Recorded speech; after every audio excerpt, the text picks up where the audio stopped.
Hey guys, my name is Dillon Hinkle. Um, I did my ESE interview with Vanessa Hinkle, who's actually my mother. She works as a director of human resources at Banner Health. Um, I would assume a lot of you guys are pretty familiar with Banner Health. For those that aren't, they operate predominantly in the Southwest region. They're actually the biggest healthcare provider in the state of Arizona.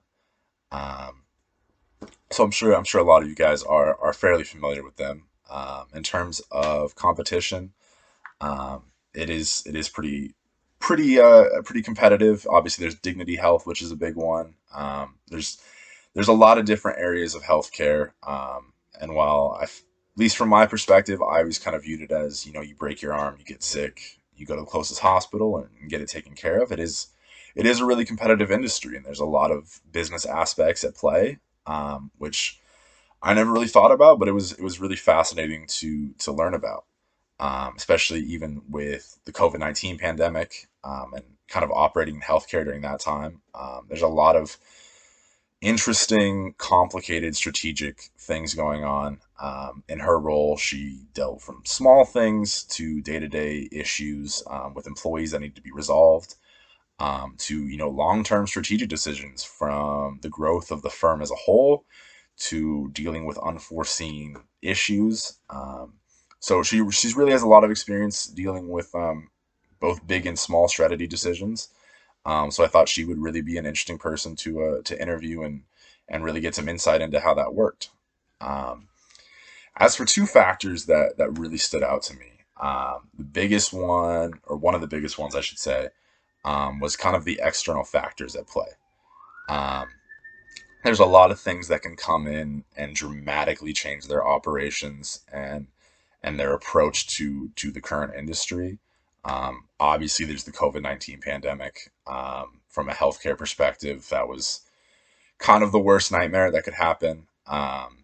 She was involved in strategic decisions in overflowing ICUs, where to take extra patients, how to handle the overload, how to deal with schedules, how to deal with employees getting sick. All these kinds of things she had to be involved in and make a lot of really tough decisions, especially kind of at the peak of the pandemic when there were thousands and thousands getting hospitalized. Banner was kind of in the core center of that. Outside of that pandemic perspective, from an external factor that is really out of the control, the government plays a massive role. Think of Medicare, think of the Affordable Care Act.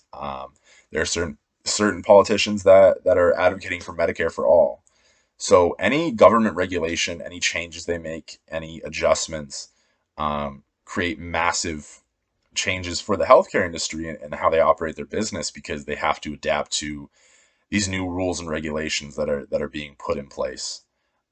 So that's a really big aspect, that can make life, and especially from a strategic perspective, really difficult because you're operating one way and you have this idea in your head of where you're going, and at the snap of your fingers, a vote in Congress can change everything.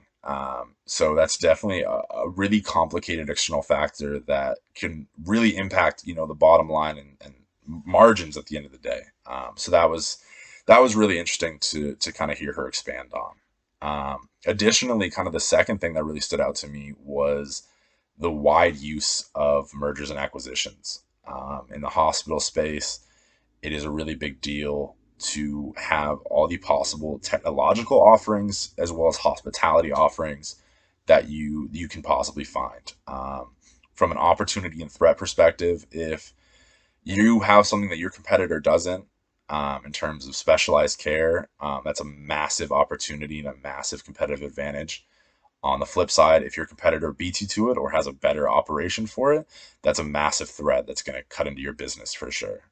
So, in order to grow that, Banner's been making a wide use of mergers and acquisitions, most notably, massive focus on urgent care. I don't know if you guys have ever really used urgent care, but they've really wanted to expand that and grow that in their industry. So they've been putting those all over the valley, including getting imaging centers inside hospitals, hospice care, making it more readily available. These are all things that Banner is really using mergers and acquisitions to try to accomplish. Um, there's a lot of already established people in this industry, so the only way to really grow their long term strategy of that and acquire as much competitive advantages, I guess you could say, in terms of technology and care and everything like that, it really comes down to those mergers and acquisitions and really being able to kind of grow their offering as a healthcare provider.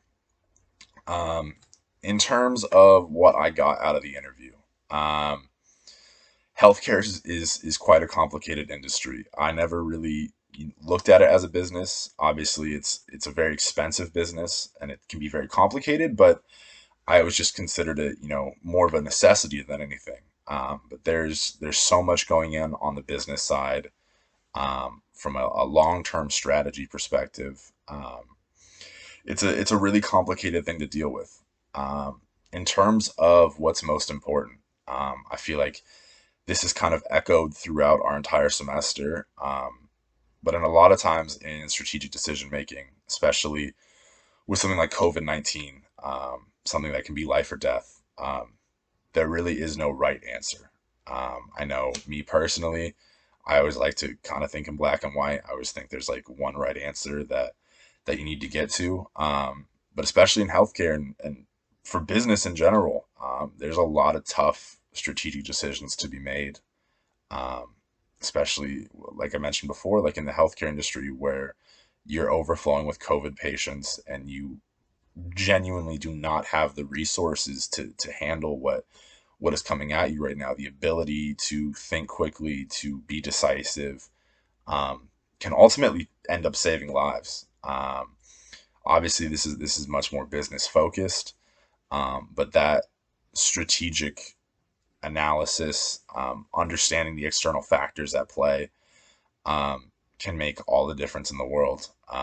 It's a very complicated and stressful job, but from a strategy perspective, I couldn't think of a better example to look at and analyze to get a real good understanding of what makes them work and what they're still trying to work on. So I really look forward to seeing what you guys have to say in the comments.